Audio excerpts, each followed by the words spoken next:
Hello everyone, and welcome to another horror review. Well, this was a random one I picked, wasn't it? I saw it popped up, and I saw, oh, guest starring Wes Craven, and yeah, gotta do this, gotta put it out of the vault. Yeah, I have seen this before. I didn't realize I was watching a kids movie. So we're talking about Shadowzone The Undead Express. It's a bit like Creepshow, Tales of the Crypt, Goosebumps, all that kind of good stuff. Bit of harmless fun. There's nothing wrong with that now and again. Obviously, it's a kids thing, so no boobies this time. So sorry, folks. You have to park that one until we'll come around again to our movie. Yeah, pretty straightforward premise, but bloody hell, this thing's up. I actually just finished watching it about 30 seconds ago. I didn't realize that it was going to be that long. I was expecting, when I realized what it was, I was expecting like a, I don't know, 40-minute Creepshow-esque Goosebumps type thing, not something that was nearly 2 hours long. How they managed to do that, I have no idea. Hey Chris, how are you? No fish people in this one. I'm trying to get through my watch list. What I do is I go through and I look and add things to the watch list and save links, and then it all builds up, and it's like, oh, I've got to get through all this. And I just start hammering through it. So that's why I picked up this one. Trying to think what to say. You've got what was it? You've got a young kid. His name's Zach, and he's a compulsive liar. And it's kind of told with that sort of moral, sort of don't be naughty type thing. I was like Masters Universe. Remember the Masters Universe cartoons? Every episode ended with some sort of message about being a good person. And deep Cthulhuizing the old setup here. Like I said, I've literally just jumped over going, gotta go live. Promised and set this thing up.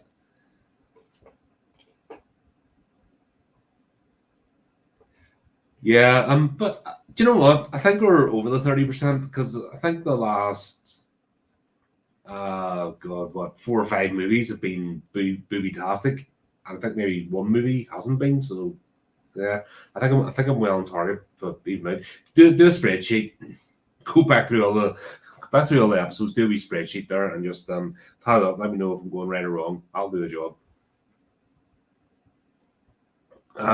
Yeah. So got Zach. His parents are split up. He's acting out. He's just telling whoppers now. Compulsive liars are frustrating as hell. I've known a few of them at times. Remember back at school, there's this one guy in particular. I guess how bad it was, like flipping 30 years later, still in my head. And you just tell these absolute whoppers, and you get really aggressive if you get caught out. It's unreal. Like, you started calling them out or picking holes in the story, and you just turn around like proper angry about it, and you're like, I just used to think, you no need to be like that. And the thing is, the ones that people that spin bits, tell yarns, they seem to have a decent personality. They seem to have charisma, and they can pull a crowd together, and they have friends, but they have this undying need just to embellish things and puff it up and tell ridiculous stories, and I don't get it. Like, it's just something that doesn't grab me. My problem is I tell the truth, especially when maybe I shouldn't. So I'm the sort that gets in trouble for just saying what I think or what I feel about a situation. And yeah, that never goes well, especially when you're like corporate environment or civil service environment where everyone's knifing each other in the back. Just being like a straight shooter never it doesn't always go well. So I've learned to sort of try and dial it back a bit, but I'm still me. And it just never, like, even now it's hard to bite my lip at times. But there you go. We're each their own. But yeah, compulsive liars. I think when you're like around one for a while, it just gets so frustrating. And that's kind of plays out with his friends that they're just, yeah, we'll put up your lies, but you're going too far this time. I don't lie. What do you mean? It's like, come on, we know. And even when you confront, even in a friendly sort of, we know, you know that we know that you know sort of thing. It's, it's definitely a mental illness of some sort. By the way, that's not something to be sticking on social media that's saying you have it just to get likes and attention. Stop doing that. That's not cool. It's very disingenuous. It's a serious problem. Someone that has to do this has got issues, and cuddling them or giving them like gratification on social media isn't gonna help, or pretending to have this, which actually maybe you won't, because you if you're pretending to have it, then you've got it. I don't know. Maybe it's a form of hypochondria. It comes out of that. I Part of me wonders if I should have studied psychology, but I can't be all right, working out how things and why things happen, but the actual trying to provide solutions, especially when it's even frustrating in my career over the years where my job has been to provide solutions and people actively fight you over it. I can't be bothered. I'm at the stage now I've just like no me bubble, but I've always been interested in how things work, especially the old human brain. There's just so many random acts and compulsions and just anomalies that go on in like the human psyche that make absolutely no sense, and it's just fascinating to play it out. By the way, if you checked out Chris on the channel yesterday, we wrapped up the Call of Cthulhu session, and that game, I think why I like that game as well, it plays with the human psyche. It embraces madness, insanity, temporary or otherwise, and the effects that, do you know, any other games you just breeze through, or you meet a big monster, has no effect on you whatsoever, and you just go and fight it. Where in that game, the things do have an effect on you. You're human at the end of the day, and you're overwhelmed by circumstances, events, and Chris, once again, amazing job for playing that out. Really enjoyable to have somebody engaged with the storyline. It just makes it more fun to run. But yeah, what makes people do what they do? I've always been fascinated with it. And we see Zach, we see because he's got trauma, his parents are split up, it's nasty divorce, they're always sniping at each other. His mother's too busy, so he's with it, goes and spends the weekends with his mother. She's always like focused on the job. So you can kind of see how it plays out. It's a kid's show, so it's not going to be overcomplicated. Then he goes down the subway because he decides he's not taking a taxi. Mother thinks through. And I grew up, I think even though it's like for a younger audience, and I do remember, especially the end of this, I do remember seeing this before. But I grew up with a lot of kids in my school, all from broken homes, and effectively what they did was had two sets of parents. Parent one was with a new partner, parent two is with a new partner, and what they effectively did was just throw money at them. That was their idea of affection. So you had these kids going around with like lots of money in their pocket, and I by no stretch or means went to a well-off school. It was flipping East Belfast for crying out loud. Just doesn't. Even the flipping grammar school in the area was scuzzy. It was just funny. But yeah, you have this effect of just throw money and basically told to go away, or because the parents were competing with each other, they're trying to basically buy the kids, and they're not even doing it for the kids' affection. They're doing it to one up the other one, and that really comes out like. Yeah, that's some interesting times. But yeah, you see this little wee fella, he's playing out, and do you know what? The wee kid, he looks cheesy. Like that's the ear. That was such a 90s thing. The one hoop earring thing. God, do you know? Even though sometimes I think people go too far with the gauges, they actually look tidy compared to those stupid things. Just reminds me of that just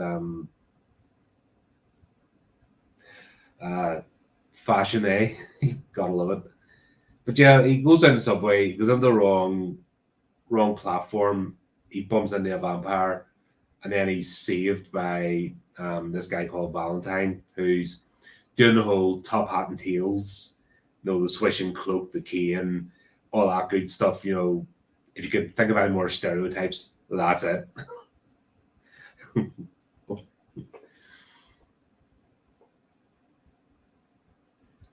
Do you know what? That was a cool move. In fairness, there was things in that scenario. I don't want to spoil the scenario if anyone else wants to play it, but fire was one of the things that worked. You just took it to 11. You just dialed up to 11 and just went, yeah, go for it. Which is fair play. But yeah, back to the story. Just he meets Valentine. Then when he goes to tell his friends, it's the boy who cried wolf sort of scenario. So they don't believe him because he tells that many whoppers. So obviously something comes up. It's not going to happen. They're trying to do a school assignment. So he ends up suggesting that they go down to the abandoned sections of the subway. This is set in New York, by the way, and it's all about vampires under the underground, abandoned sections and all that. Bit of a weird setup, because I think what annoys me as well, when they're writing for young teen and kids, I think a lot of writers are really disrespectful. It's just like, kids are stupid, don't have to put any thought on the plot, they're right, they'll suck it up because it's got flashy lights. Problem is, there's people making that for adults like that now, but yeah, especially with kids' TV, like the old 80s cartoons were diabolical. Just fucking toy adverts and just no nuance or plot. It's weird that so many people get back into complain about cartoons as adults, and yeah, that whole thing. It's very, very strange, but hey ho, it's their own. I like animation. I think it's a beautiful art form. It's good to go back every so often. Sorry, I'm going on tangents here because it's really, this thing is 1 hour 45 minutes long and there's no plot to it. I've told you the initial plot. See Zach, and then we just got this weird filler for like an hour of him go down and meeting Valentine, become friends, and he is showing him around the subways, and then he's taking photographs, and he has the old cliche of the lens cap on. But the weird thing is that one of the vampires tried to eat him initially, and it's fluorescent light that stops the vampire, even though there's fluorescent light all over the tunnel. That just weird. And then they say it's UV light, but that's not UV light. And who the hell puts up UV light in a fucking subway? So straight away they're just complete falsehoods. Even back in the 80s, we knew about UV light because if you're in the UK, the police had an initiative. It was to stop you, prevent your goods being stolen. So this whole thing about getting a stamp and stamping your goods, and then it showed up under the UV light. Don't think that scheme ever lasted too long. I think people found a way to take it off, but people started getting their own UV lights. This is before things were commercially available, before online shopping. I think online shopping just changed the game entirely for everything. But this is back to, somebody's nicking your bike. Well, if you want to sell on somebody, well, you could check it and then report it to the police. So UV light was available. People knew about UV light and they knew what it did. But it just wasn't put up anywhere. Even the fly stoppers weren't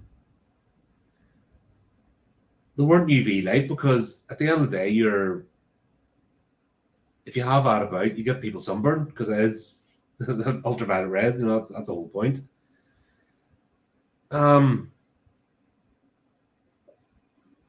So they do that at the start, and then the clever thing was at the start that when the vampire's near, the clocks go all squirrely. So that's why they're underground. They can't tell time. So at least they got that bit out of the way. So there is a logic.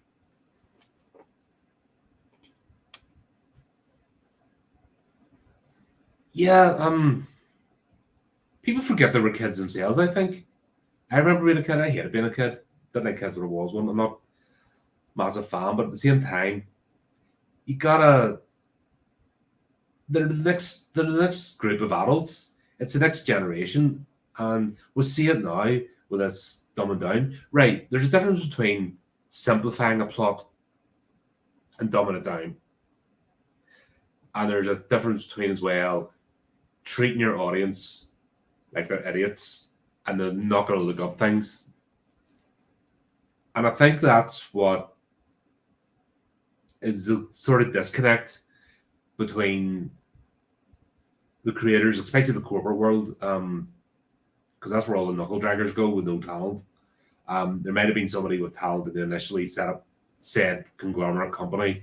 There might be ones that make the deals in the background are talented, but the general worker bees and worker ants, middle management that are not the talented people that try and make out to be. And in fact, it's not your best and brightest, just the dross. But even then, like, get basic facts right. And if you're going to do a plot and you're going to throw things in, have it make sense. Back to my point about once you say the word vampire, werewolf, banshee, witch, wizard, you are setting a set of parameters,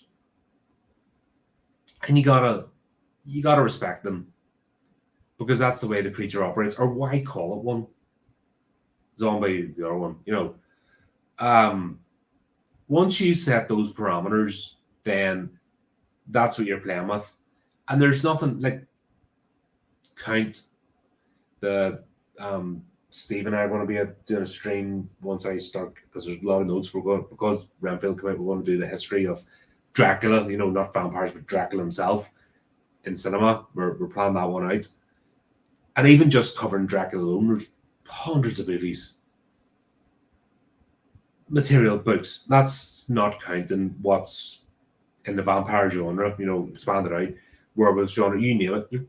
Tons and tons of material.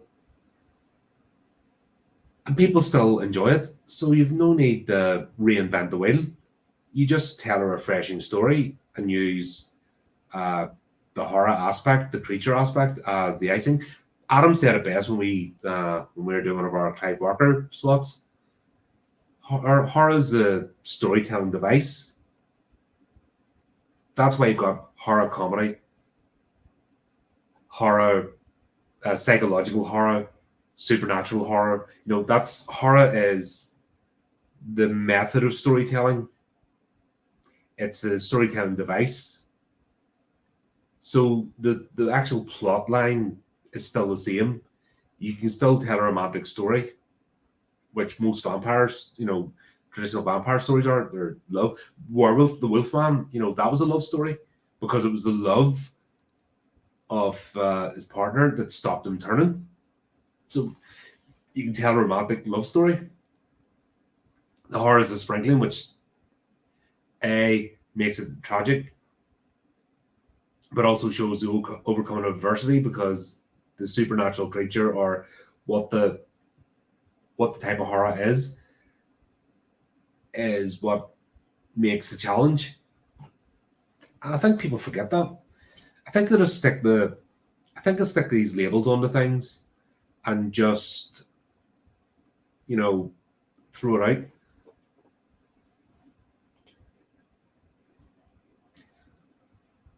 I would agree, werewolf. I like werewolf flicks, but like anything, there's your,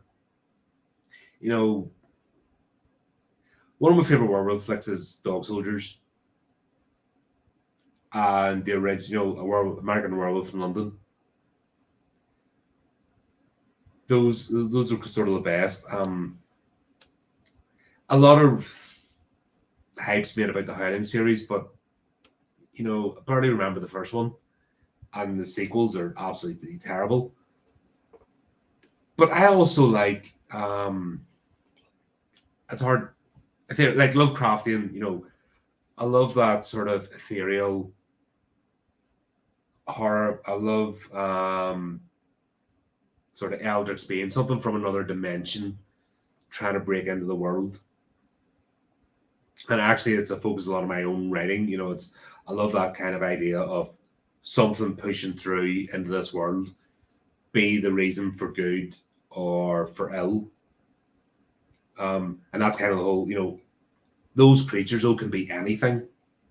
It's the idea. A recent story would be Glorious. That's a fantastic one about, a being from another dimension trying to come through. I really enjoyed that one. But yeah, my first book, The Ringmaster's Interview, it was all about that. But it was competing forces for the prize of Earth, the life force of Earth. And it's hard to quantify, but that type of creature that's either yearning or hungry or has another, get something. So it's, well, I like a lot of, although they're played out, but like possession movies, like The Exorcist, it's kind of been overdone a bit. But the idea of the demon, the demon from hell coming through on the R plane because it craves humanity. Like the Evil Dead series, the Deadites are craving humanity and they want to cause carnage. In fact, werewolf and demon, I would say, yeah, actually, now I'm thinking about it. Yeah, I love the werewolf, like the original werewolf story. Demons, though, there's a thinking, acting creature. I think you've kind of noticed with my reviews, I don't like the sort of just mindless killer that just does it because it's there. That's boring as hell. Give me a thinking, feeling villain entity that has purpose and drive and explain that purpose and drive. So I love the Evil Dead series so much because they could easily, like the Deadites could wipe out the human antagonists like that. No problem. Done in minutes. That's not what they're doing. They're there to play. They love the thrill of the chase. And that brings an element, this is an intelligent being. So the protagonist has to be just as intelligent, at least, to survive, and much more intelligent to defeat them. I do like vampire, and it's not like liking one thing, or having a preference means I preclude all others. Loads of vampire movies I like. I've made a complaint that there's no real vampire movies anymore. They keep melding up with something else and stop being a vampire. So in fairness, this is for younger teens or older teens, sorry. And they're doing the traditional vampire, so can't argue that. Now, it's done a bit hamily, a lot of the vampires are just cheeseball, not much to them. There was a scene in the, because they've got their own special carriage because Valentine built the New York subway and other train networks over the world. But there's a scene when a rat appeared and they all went crazy. So, I know it was the idea to be shocking, but at the same time, they're making these mindless creatures. If the vampires were smart, yeah, they can't leave the subway. But can they not make familiars? Also, if rats are what they eat, then why aren't they breeding them? Like James Clavell, one of my non-horror, favorite authors, King Rat. There's a perfect example of a storyline. So if that's all they need, they wouldn't be scurrying about. They would have these was, once again, human, they're human once. They had the intelligence of humans that lived much longer lives. There's a whole range of skill sets. Why not make things comfortable? The look as if they're scrubbing in the dirt, and just makes me think, why? But then again, it's back to this laziness of, okay, we need things that look spooky.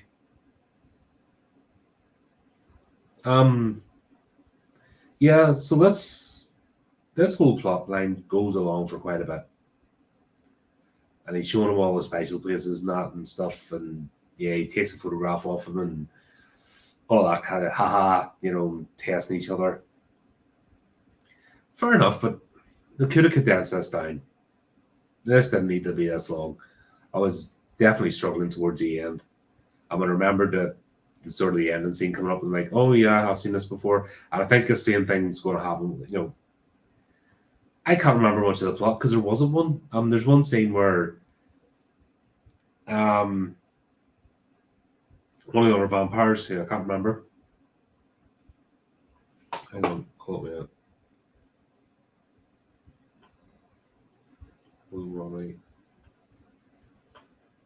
Was it Dwayne? Might have been Dwayne. We'll go with Dwayne. I can't remember. But there's other ones almost like his henchman is 2IC, and he keeps trying to, break away, get out, and he gets out once, and then they do have this weird scene, and then they go back in, and it just goes round and round and round. It's like, come on, guys, get to the point. This is dragging on. And do you know what? Even kids, because this is early 90s, even kids back then would have had a struggle with this. Like, this is way too long for a young person's movie without very much happening. Now, the way I was introed, well, this hints that this was a series. I can't remember, genuinely can't remember this series. I'm guessing it was. I might look up some more, not to watch them, but just to refresh myself. But it's done in the sort of Tales of the Crypt type event. You got your monster introducing, being the compare and introducing the tale. But God, if this was on a lot, yeah, that's a bit hard. So there you go. Eventually, things come to a head. Valentine kidnaps one of his wee friends. He's got two wee friends with him. Like I said, they're tight and they know he lies and all that. And they confront him about it because he's going too far. He shuts down. They fall out for a bit, but then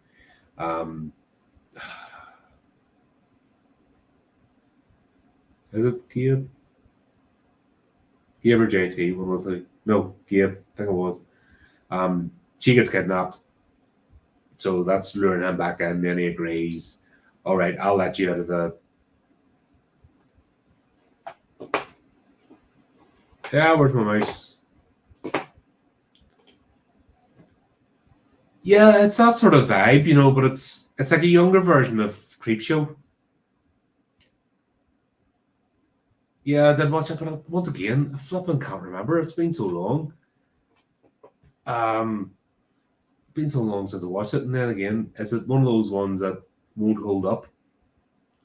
Back to what I said, if it's aimed at kids, there's a laziness with the execs when it comes to making stuff for kids, and I think it's very disingenuous. It annoys me actually. Especially now, everything's just going rock bottom. Kids today wouldn't have the attention span to watch this. I mean, anything more than 2 minutes long now, and they're out, zoned out, and that's it, gone. Even a minute now, like I think these shorts people like are getting shorter. It's like, a whole minute. I have to watch something for a whole minute. Oh, that's too long. Give me 10 seconds. Shiny things. It's just getting ridiculous now.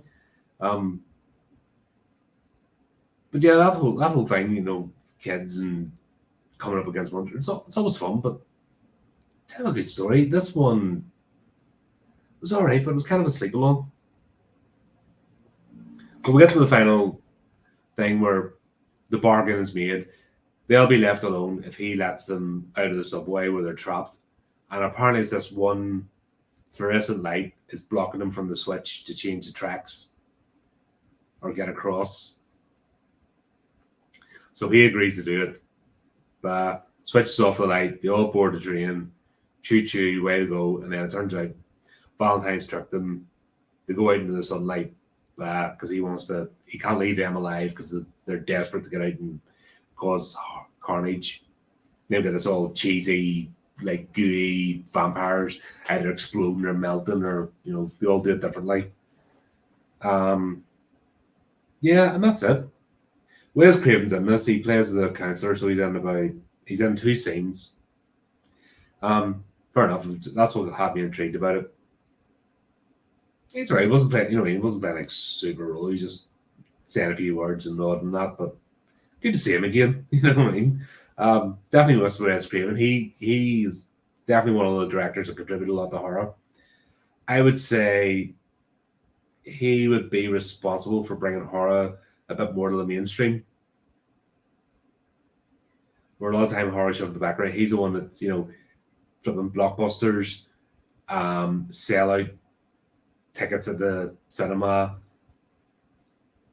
Definitely, if it wasn't for Wes Craven, I don't think horror would be in the, it always exists, but it wouldn't be as popular as it was now. So there you go. Oh no, it wasn't. Didn't hate it. Just found it a wee bit, blah blah blah. Come on, got to the end. Happy with that. It's a background, stick it on the background, or if you want to introduce somebody younger to horror, monsters, not why not? I mean, there's no gore or anything. It's all done. It's a wee bit hockey at times, but here, that's what's. You're not going to get people ripped apart in a kid's show. So, hope you're doing it. This is a bit of a different one for me, definitely. I thought I've done alright actually with the review. I thought this was going to be like a 5-minute review and then done, but as always, I managed to waffle on a bit. So there you go. Oh, one last thing. Cameron kindly sent me a wee package over, so before we go up the wall, let's show off some of his artwork because he never gets enough credit. He is an amazing artist. He hides his bloody light under a bushel, and god damn it, I'm gonna plug him whether he wants me to or not. So I just got my frames arrived today, got to put them in frames, and guy's got talent. And then second one, not quite a horror theme, but still, he's definitely got a style.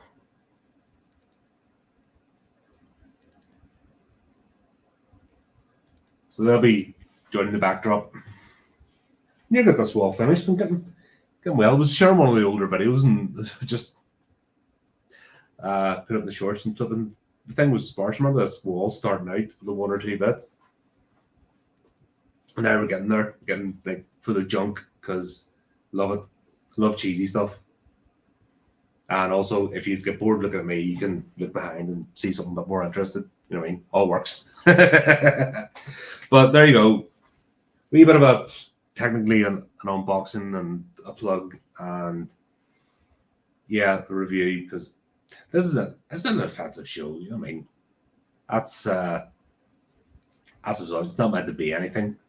Still enjoyable, interesting to see them back then. But if you remember this one, let us know what you think.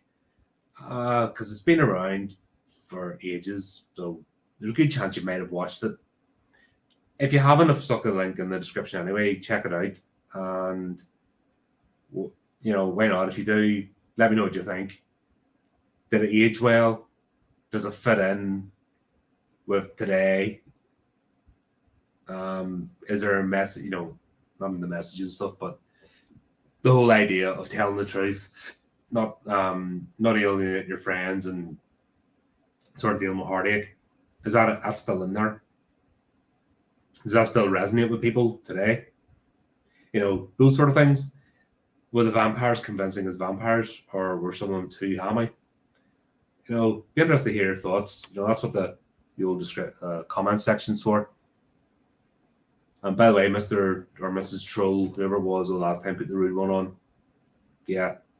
Hope you enjoy your little life. That was rather sad of you, but there you go. You got to mention now, so you can be like, "Oh, got him." You know what I mean? But I don't care what I said about you. You signed off on me yet, so stuff you. And I left it up there for people to say because that's when you're hiding behind your little avatar and typing your shitty comments. Fine, leave it up. Have a crack. Well, if you're around the area and find yourself in the vicinity of Cameron, I'm sure he'll hit you up. He also does body piercing modification. Now, that's actually what he specializes in. I'll keep trying to get him to do time lapse photography of some of his tattoos, especially the horror related ones. But he's not into he's not like the geek level of making content like the rest of us. He kind of comes along for the ride because he likes to talk about stuff. But he's not like as mad as us. Like to me, I'd have the tripod set up, I'd have a fucking lighting and stuff, and I'd just record for like 6 hours, then condense it down into something. But um, I have to get have to talk Adam getting into doing one of his horror stuff. He definitely needs to show us his words a bit more because he does some amazing work. But there you go. That's me. Got you, mate. Enough before you all vomit. Well, once again, thanks for everyone who turned up in the chat. Hope you enjoyed the review. Bit of a different one, but that's what we're about. Get bored of the same all the time. Go up to the channel, do all the typey clicky things, and until next time, keep it creepy, keep it horrific.